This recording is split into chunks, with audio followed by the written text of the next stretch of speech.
Olá, dando continuidade ao nosso projeto do nosso canal Café Edificante, vamos continuar agora com o livro Brasil, Coração do Mundo e Pátria do Evangelho, com o 7º capítulo, Os Negros do Brasil.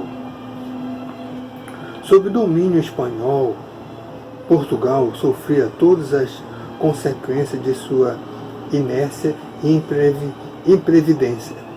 Lembrando que Portugal ficou sob o domínio espanhol por 60 anos, desde 1580 a 1640. A Espanha guardava o cetro de um império resplandecente e maravilhoso. Suas frotas poderosas cobriam as águas de todos os mares, carregando os tesouros do México e do Peru, do Brasil e das Índias, os quais faziam fluir para Madrid a mais elevada percentagem de ouro do mundo inteiro. Até hoje, comenta-se com o espírito célebre frase de Francisco I. Francisco I foi um rei da França. Ele foi rei em 1515 até 1547, quando ele faleceu. Então, a França não tinha o ouro, né? E começou a reclamar o seguinte. Até hoje, comenta-se com o espírito da célebre frase de Francisco I, exprimindo o seu desejo de conhecer a disposição testamentária de Adão, que dividiu o mundo entre espanhóis e portugueses e o deserdara. Então ele não concordava que o mundo todo e o ouro estivesse dividido em Portugal e a Espanha e a França não herdara nada. Então ele queria saber o testemunho de Adão sobre isso, né? A esse tempo, a terra do Evangelho não é mais conhecida pelo nome suave de Santa Cruz. A força das expedições comuns dos negociantes que vinham buscar as suas fartas provisões de pau ao Brasil, seu nome se prende agora ao privilégio das suas madeiras. Os missionários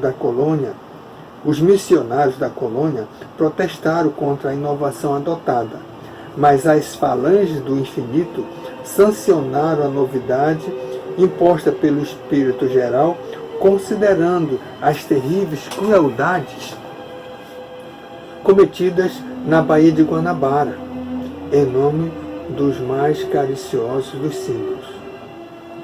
A sanção de Ismael, a escolha da nova expressão, objetivava resguardar a pátria do cruzeiro dos perigos da Inquisição, que a Europa fomentava os mais hediondos movimentos em nome do Senhor.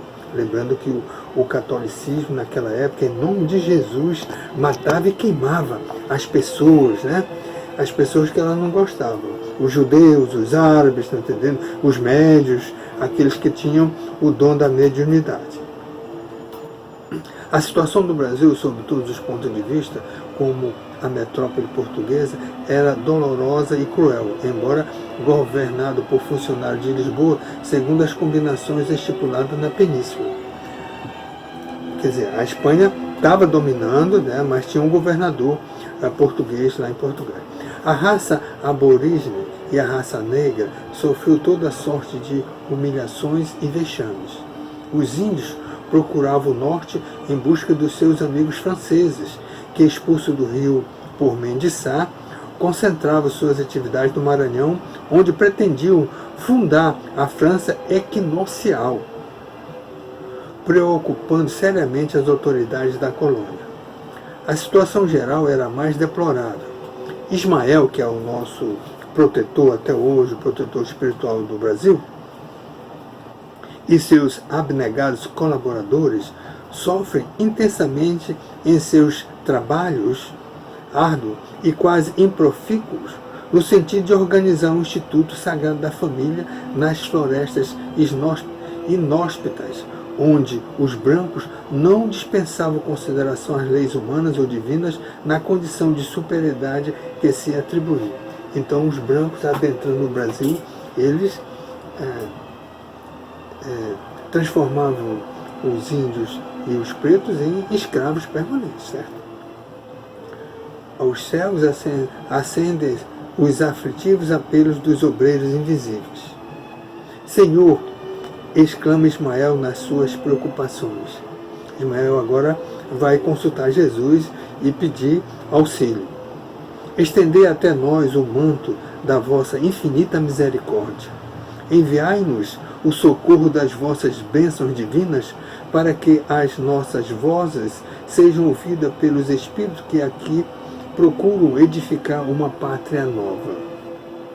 Nosso coração se comove ante os quadros deploráveis que se deparam às nossas vistas. Por toda parte vêem-se infortúnio das raças flageladas e sofredoras. A sua voz suave e meiga lhe responde do infinito. Jesus responde para ele: Ismael, nas tuas obrigações e trabalhos, considera que a dor é a eterna lapidária de todos os espíritos, e que o nosso Pai não concede aos filhos fardo superior às suas forças nas lutas evolutivas. Abriga aí, Jesus começa a dar agora um trabalho profundo e maravilhoso. Vamos conseguir entender isso aí. Entender o que Jesus diz para Ismael.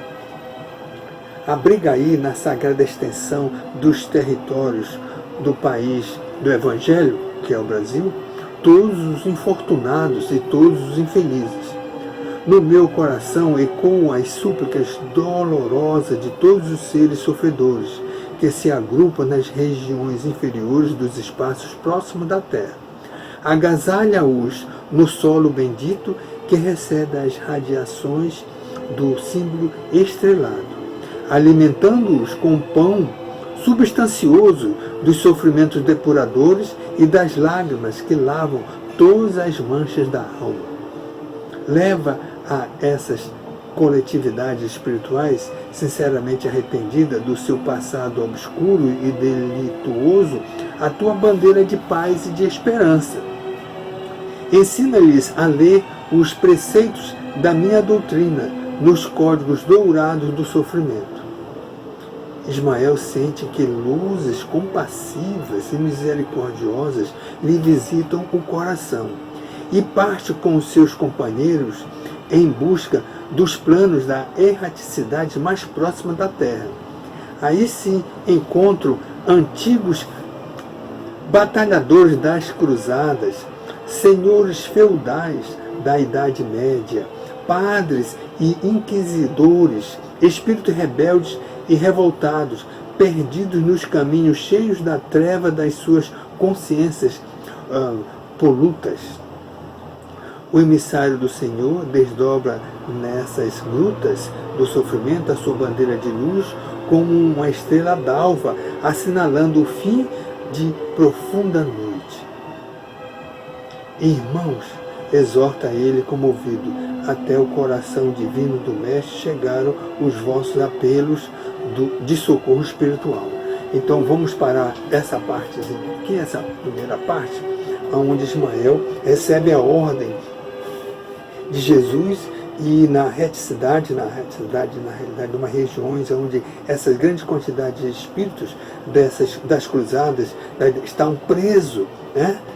E agora eles vão reencarnar no Brasil amando de Jesus. E essa turma toda está reencarnando a partir de praticamente de 1600 e em diante.